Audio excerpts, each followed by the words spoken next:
नमस्कार प्यारे बच्चों, स्वागत है आप सभी बच्चों का आपके अपने YouTube channel Arvind Bidlan classes में। तो बच्चों, आज की जो हमारी वीडियो का टॉपिक है ये NIOS क्लास 10th जिसका विषय SST है और SST का जो कोड है वो 213 है। तो आज हम अपनी वर्कशीट नंबर 4 डिस्कस करेंगे, जिसका जो वर्कशीट का टॉपिक है वो भारत में कृषि है पाठ कुल। ठीक है, तो पाठ है भारत में कृषि। इसकी वर्कशीट मैंने बनाई है वर्कशीट नंबर 4, जो आप बच्चों के लिए काफी बेनिफिशियल होगी आपके एग्जाम के पॉइंट ऑफ व्यू से। ठीक है, क्योंकि यहाँ से प्रश्न पूछे जाते हैं। ठीक है, तो 20 नंबर की वर्कशीट है।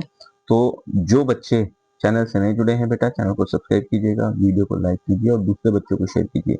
मैंने ऐसे ही टॉपिकों पे पिछली क्लास में भी मैंने वर्कशीट जो है अपनी वीडियोस में डाली है, तो आप वहां जाकर भी पिछली वर्कशीट्स को देख सकते हैं। ठीक है, चलिए शुरू करते हैं हम अपनी वीडियो को। देखिए, पहला प्रश्न जो हमसे पूछा गया है ये बहुविकल्पीय प्रश्न है। ठीक है, तो फर्स्ट प्रश्न में, पहले प्रश्न में हमसे क्या पूछा गया है कि भारत की अधिकांश जनसंख्या किस व्यवसाय पर निर्भर करती है। क्योंकि हम कृषि वाला चैप्टर पढ़ रहे हैं, तो इसका जो सही जवाब होगा वो होगा कृषि। ठीक है, कृषि। चलिए नेक्स्ट, अगला प्रश्न, प्रश्न नंबर 2 है, रबी की फसल किस ऋतु में बोई जाती है। ठीक है, तो इसका जो सही जवाब होगा बच्चों, रबी की फसल जो है वो शीत ऋतु में। ठीक है, ऑप्शन नंबर खा, शीत ऋतु में बोई जाती है। नेक्स्ट, अगला प्रश्न कहता है चाय उत्पादन में भारत का प्रमुख राज्य है। तो चाय के उत्पादन में भारत का प्रमुख, या अगर मैं बोलूं, आपसे क्वेश्चन पूछ सकता है अग्रणी, अग्रणी राज्य कौन सा है। ठीक है, तो इसका सही जवाब होगा ऑप्शन नंबर गा, असम। ठीक है, असम। नेक्स्ट, प्रश्न नंबर 4, हरित क्रांति का मुख्य उद्देश्य क्या था। तो हरित क्रांति का जो मुख्य उद्देश्य है वो खाद्यान्न उत्पादन को बढ़ाना है। ठीक है, ऑप्शन नंबर हाँ। ठीक, चलिए अगला आता है हमारा बी पार्ट। तो इसमें खालिस्तान हमें दिए हैं, ये भरने हैं। जैसे पहला प्रश्न हमसे पूछेगा खरीफ की फसलें डैश ऋतु में बोई जाती है। तो खरीफ की फसलें जो हैं वो किस ऋतु में, वो हम बोल सकते हैं कि वर्षा ऋतु में। इसमें वर्षा ऋतु में बोई जाती है, क्योंकि खरीफ की फसलों को जो है ज्यादा पानी की जरूरत होती है, इसीलिए वर्षा ऋतु में बोई जाती है। ठीक है, अगला सवाल, गेहूं का, गेहूं एक प्रमुख क्या है। गेहूं एक प्रमुख खाद्यान्न, खाद्यान्न फसल है। ठीक है, गेहूं जो है वो एक प्रमुख खाद्यान्न खाने वाली फसल है। भारत की मुख्य खाद्यान्न फसलें हैं, तो इसमें आप लिख सकते हैं गेहूं, गेहूं और चावल, ये भारत की मुख्य खाद्यान्न फसल है। सिंचाई का, सिंचाई का एक साधन डैश है। तो सिंचाई का एक साधन क्या है, वर्षा। वर्षा जो है ये सिंचाई का एक साधन होता है। ठीक है, जितनी ज्यादा बारिश होगी किसानों के खेतों में उतना ही पानी जाएगा। ठीक है, चलिए आगे है भाग सी, कहता है खरीफ और रबी फसलों में तो अंतर लिखिए। तो देखिए, खरीफ की फसल की अगर हम बात करते हैं तो खरीफ की फसल वर्षा ऋतु में बोई जाती है, वर्षा ऋतु में बोई जाती है। और रबी की फसल जो है ये शीत ऋतु में बोई जाती है, शीत ऋतु में। ठीक है, आगे अगर हम सेकंड इसके और बात करते हैं तो इसके प्रमुख जो फसल है खरीफ में वो चावल होते हैं, और रबी में जो होते हैं वो कौन से हैं, रबी में गेहूं है। ठीक है,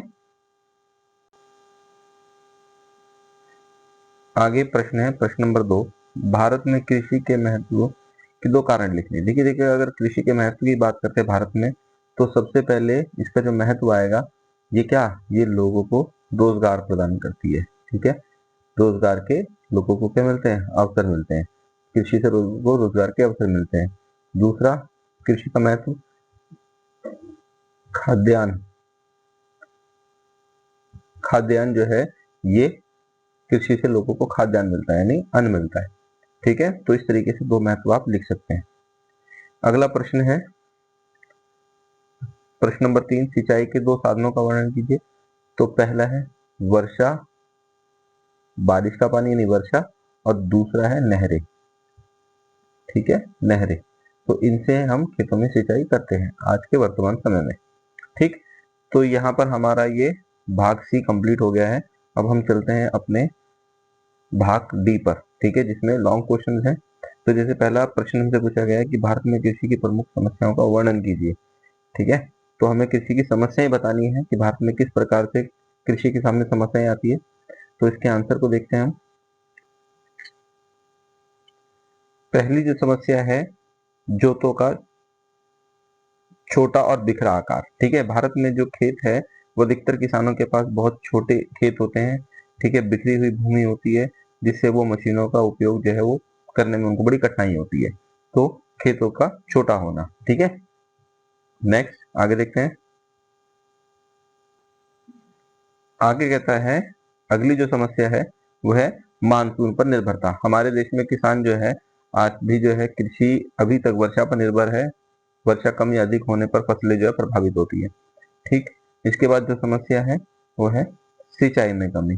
देश के कई क्षेत्रों में नहरें, ट्यूबवेल और अन्य सिंचाई के जो संसाधनों का अभाव है, जिस अभाव मतलब हम कह सकते हैं कमी है ना, जिसकी वजह से खेती में कई बार समस्या आती है, ठीक है।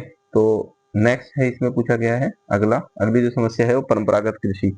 परंपरागत कृषि में आप कह सकते हैं कि किसान अभी तक पुराने तरीकों से अपने जो है पुराने तरीकों का इस्तेमाल करते हैं खेती करने में, जिससे कि उत्पादन में कमी आती है, ठीक है। इससे क्या होता है, परंपरागत कृषि से पुराने तरीके से किसान अपने खेतों में कार्य करते हैं, जिससे कि उत्पादन जो है वो कम रह जाता है, ठीक है। आगे देखते हैं।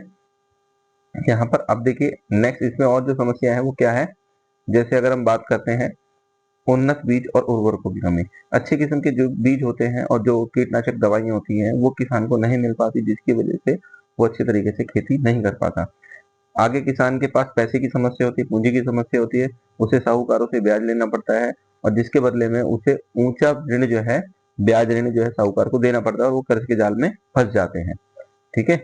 इसके अलावा अगर हम बात करें, भंडार और परिवहन की कमी होती है, सही से गोदाम नहीं किसानों को मिल पाते या परिवहन की जो सुविधाओं का अभाव होता है, जिससे फसलों का एक बहुत बड़ा हिस्सा जो है वो खराब हो जाता है। तो ये भी कृषि के सामने एक बहुत बड़ी समस्या है। अगला है बाजार और उचित मूल्य की समस्या। किसानों के सामने जो है अपनी फसलों को की जो सही लागत है वो किसानों को नहीं मिल पाती, जिसकी वजह से उनको आगे कृषि करने में काफी समस्या आती है। तो उचित मूल्य किसानों को नहीं मिल पाता अपनी फसलों का, जो कि कृषि में एक बहुत बड़ी समस्या है, ठीक है। और लास्ट में है प्राकृतिक आपदाएं। कई बार जैसे बाढ़ आ जाती है या सूखा पड़ जाता है, जिसकी वजह से कृषि जो है वो पूरी की पूरी तबाह हो जाती है, खराब हो जाती है। तो ये कृषि के सामने एक प्रमुख समस्या है, ठीक है। तो उम्मीद करता हूँ इस प्रश्न का जो है जवाब आपको समझ में आया होगा। चलिए चलते हैं अपने प्रश्न पे। अगला प्रश्न जो हमसे पूछा गया है, कहता है भारत में हरित क्रांति के लाभ और हानियों का वर्णन करना है, ठीक है। हरित क्रांति किससे जुड़ी हुई है, हरित क्रांति जो है ये खाद्यान्न से जुड़ी है। किससे, खाद्यान्न से जुड़ी हुई है। तो देखते हैं इस प्रश्न का उत्तर क्या हो सकता है, चलते हैं इसके उत्तर पे। तो यहाँ हरित क्रांति के हमें लाभ दिए गए हैं। पहला, हरित क्रांति से क्या लाभ होता है बच्चों, इससे अन्न के उत्पादन में क्या होती है, वृद्धि होती है। गेहूं और चावल का उत्पादन जो है वो बढ़ जाता है। दूसरा, इसके क्या लाभ है, अकाल की समस्या में कमी आती है। मतलब अब किसान हरित क्रांति से इतना जो है अन्न हम उत्पादन करने लग गए कि जहां पर जो सूखा पड़ जाता था, जहां पर कमी हो जाती है अनाज की, वहां हम भुखमरी की हालत में उसके जगह पर अनाज पहुंचा सकते थे, ठीक है।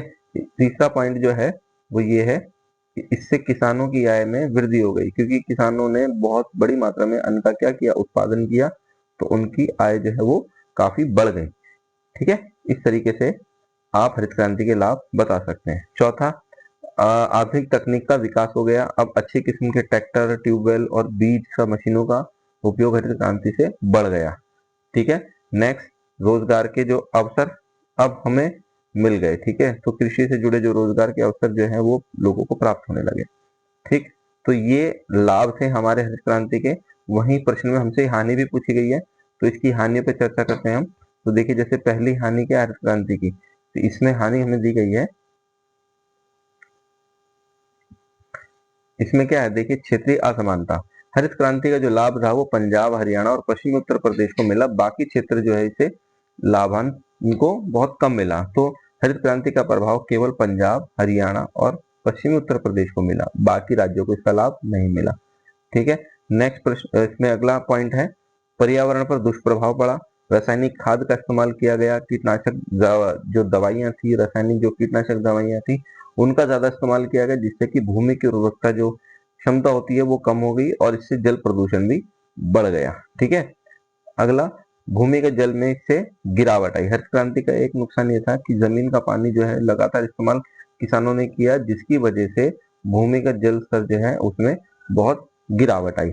छोटे किसानों को समस्या हो गई। ठीक है, एक नुकसान ये था।